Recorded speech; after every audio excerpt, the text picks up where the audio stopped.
Hello children! So our topic for today is suspension and colloids and their types of colloids.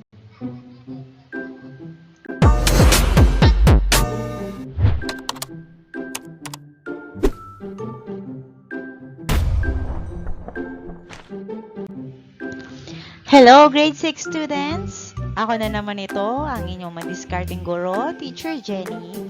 At welcome sa ating Quarter 1, Weeks 3 and 4 in Science.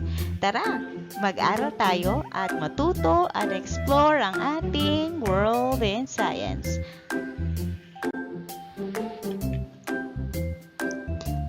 Okay, let us review first our last lesson or past lesson. Number 1, blank is a combination of two or more substances present in varied proportion. Is it A, homogeneous mixture, B, heterogeneous mixture, C, solubility, or D, mixture? Okay, what's your answer here? Good job. This is letter D. That is mixture, a combination of two or more substances. Blank is a mixture with components that can be easily distinguished. A, homogeneous mixture, B, heterogeneous mixture, C, solubility, or D, mixture. Okay, time's up. That is heterogeneous mixture. Next. Mixture with components that cannot be easily distinguished. What is that mixture? Is it A, homogeneous mixture, letter B, heterogeneous mixture, letter C, solubility, letter D, mixture? Okay, very good. That is homogeneous mixture. That's true. For our number 4, which of the following substances is insoluble? Is it letter A, salt, B, stone, letter C, sugar, letter D, vinegar? Okay, let's see the answer here. Letter B, stone. Who got it correct? Great, awesome. Let's go to our lesson proper. Jumble the letters to form the correct words. So are you ready? Yes, always ready. The first is, what is this? So I'm going to have a timer, 5 seconds only, then at the end of that, we'll reveal the answer, okay? Okay, let's begin.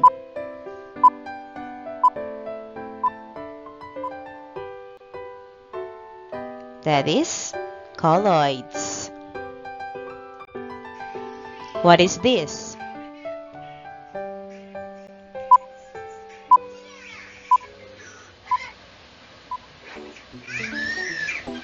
Okay, the correct answer here is suspension. So get it correct. Very good. Another.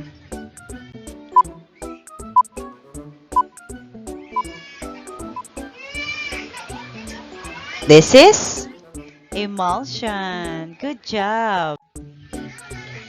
This one is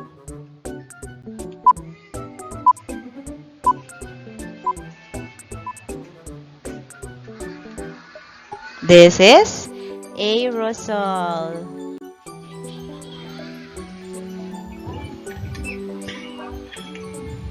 I have here pictures of mayonnaise and chocolate drink.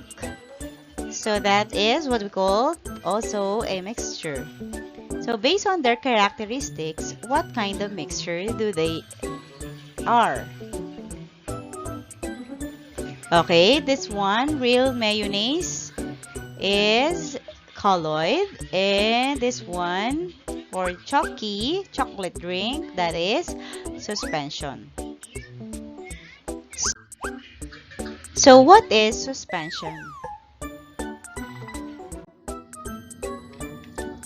So, suspension are heterogeneous mixture which are suspended in a gas or liquid. So, ito yung kailangan pa nating i-shake bago ipainom, or ito yung mga ingredients na kailangan pa nating haluin. So, in a suspension, it seems to be evenly distributed throughout the mixture.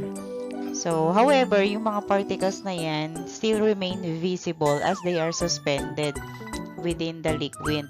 So, after some time, kapag pinabayaan natin yung mixture na yon, makikita na lang natin na nagsettle at the bottom or sa ibabaw ng container yung particles na yon. So, that is suspension. So, tingnan natin, or example natin dito is yung tinatawag nating antibiotics or antibiotics. Diba sa mga butika na bibili to? Sa Mercury, sa Watson or sa South Star.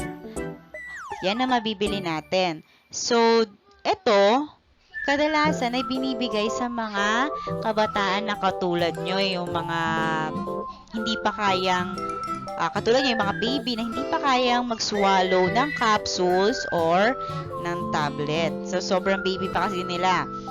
So, this one,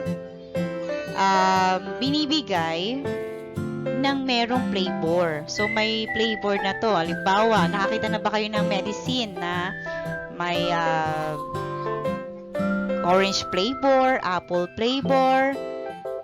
Ito na may binibigay para maswallow agad or malunok or ma-intake agad ng mga kabataan na katulad nyo or ng baby. They are sold as powder in bottles. So, makikita nyo, pag binili yan ni nanay, ang gagawin ni nanay yan, lalagyan niya ng tubig. So, ang gagawin naman ni nanay, after malagyan ng tubig, isi-shake niya yan, isi-shake. Tapos, ipapainom na sa iyo o sa kapatid mo. So, babala, ang antibiotics ay di basta-basta iniinom ng mga bata o ng matanda.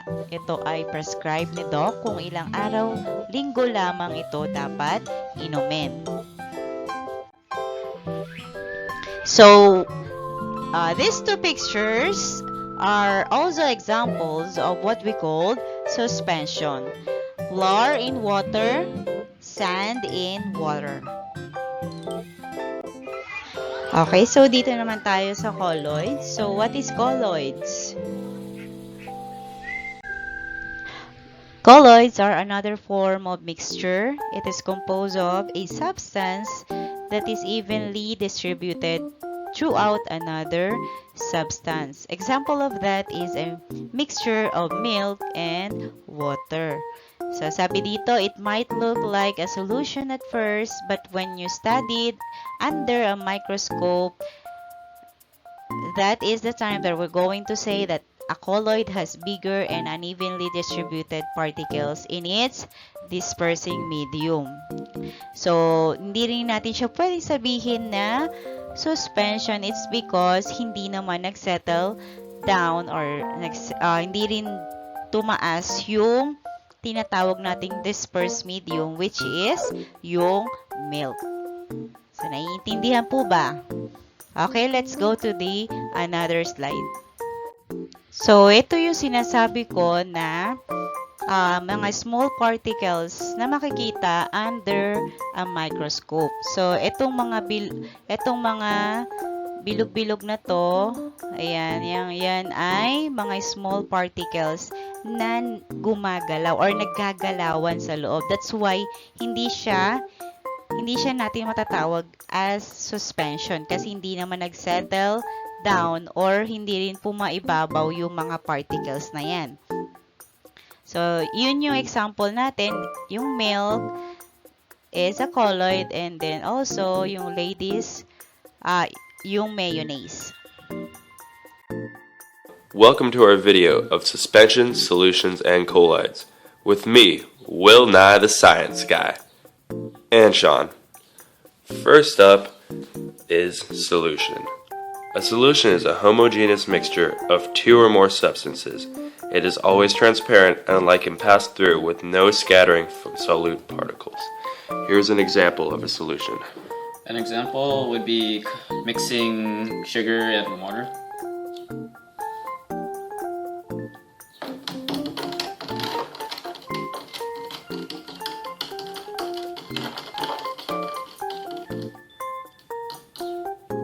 And then for solution, light can easily pass through the cup. Wow, that's amazing, Sean. Alright, next up is suspension. A suspension is a mixture containing large dispersed solid particles that can settle out or be separated by filtration. An example of suspension would be mixing oil and water.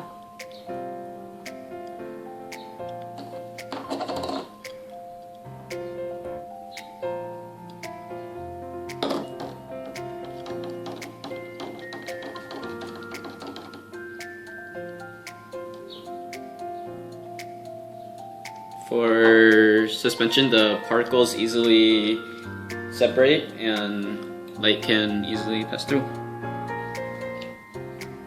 Alright, and the last one is colloid. A colloid is a mixture containing solid particles small enough to remain suspended and not settle out. An example of colloid would be mixing mayonnaise and water.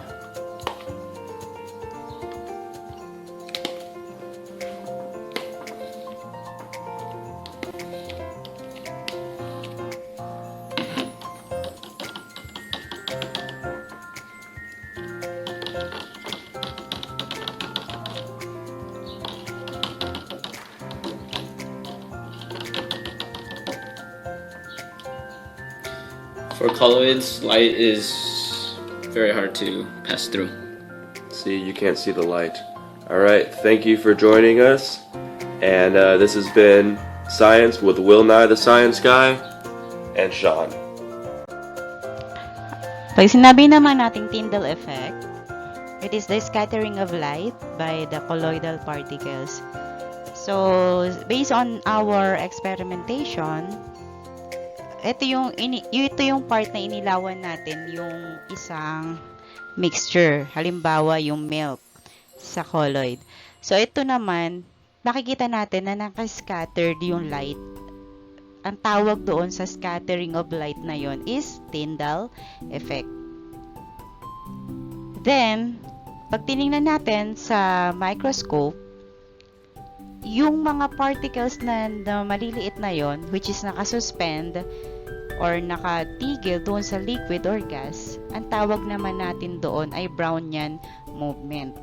Ito ay cause, kumbaga ay nagkakaroon sila ng pagbabanggaan ng particles. That's why nagkakaroon ng paggalaw.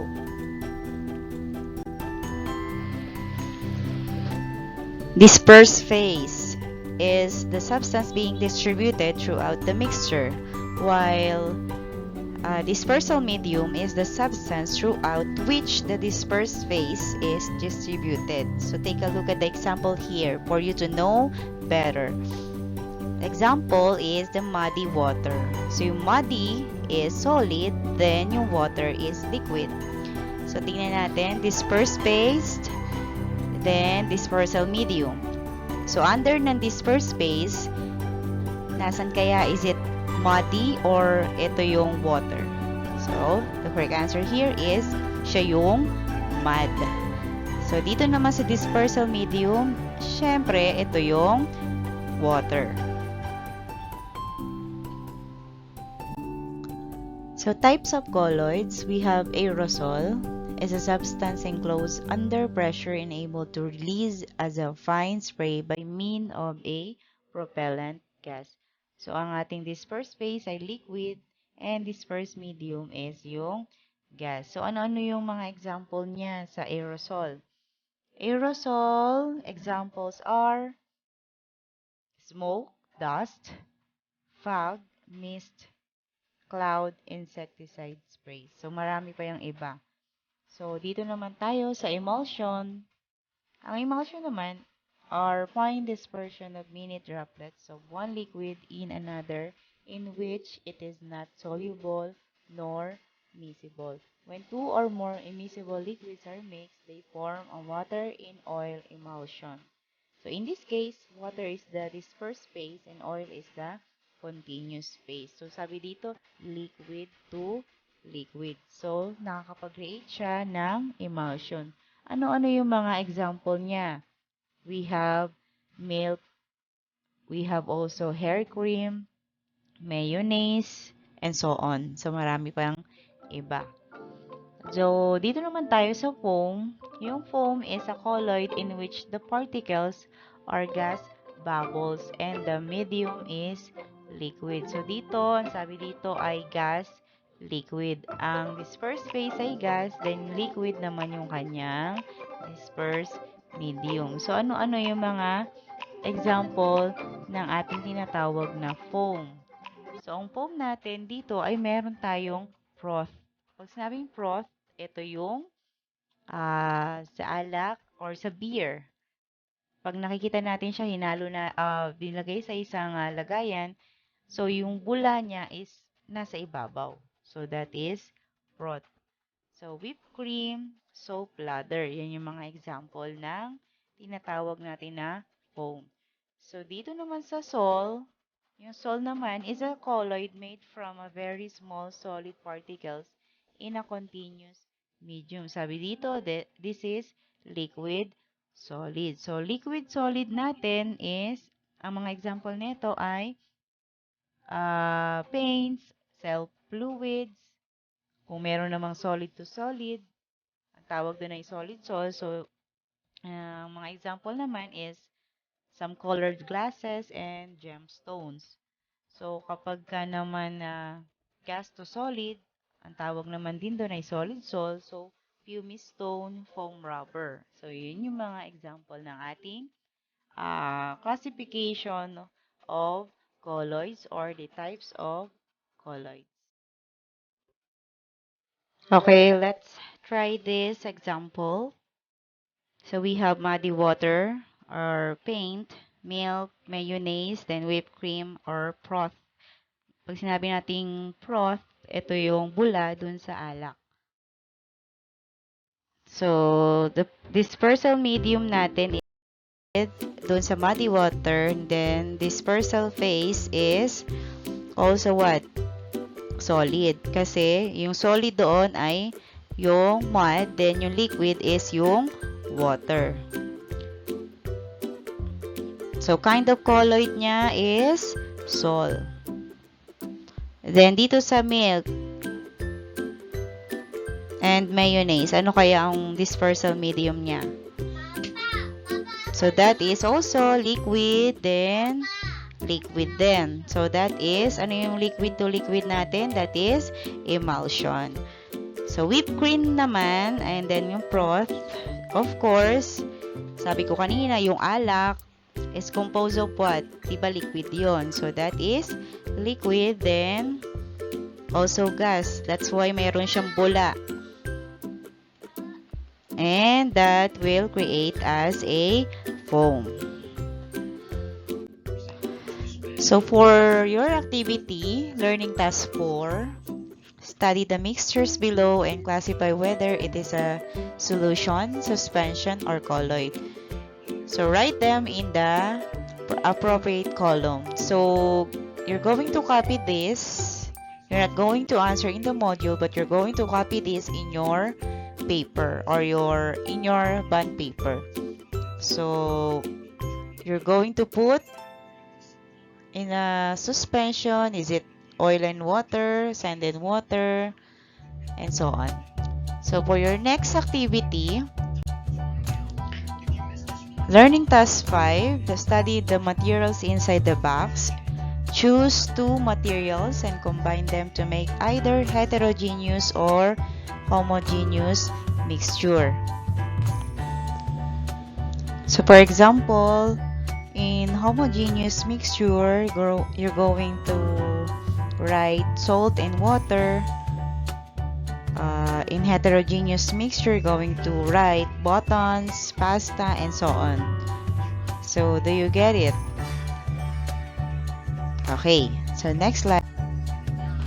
So, for learning task 6, choose the letter of the best answer. Write the letter of the correct answer on a separate sheet of paper. So, you're going to write 1 to 10 only, then write only A, B, C, or D. You're not going to write all of this. You're going to write the letters only. So, for our last task, so for learning task 7, you're going to complete each section by using words and drawing or drawing. So, dito, kung ang gusto nyo ay mag-drawing, okay lang. So, kung ang gusto nyo ay magsulat lang at di kayo masyado marunong mag-drawing, then okay lang din magsulat. So, naiintindihan po. So, medyo malabo yung ating nakuhang copy dito. But then, dyan sa hawak nyong activity ay nakapaloob dyan that you're going to copy all of this. So, ikokopyahin nyo lang po yan. Then, you're going to write or draw. So, I hope you've learned a lot in today's session. Don't forget po na lagyan ng pangalan ang inyong mga sinagutan. Dahil mahirap po ang maging ala Madam Auring. Naiintindihan po ba? Huwag din pong kalimutan na maglagay ng subject at ng week number. Okay? So, salamat po. Don't forget to hit the subscribe button.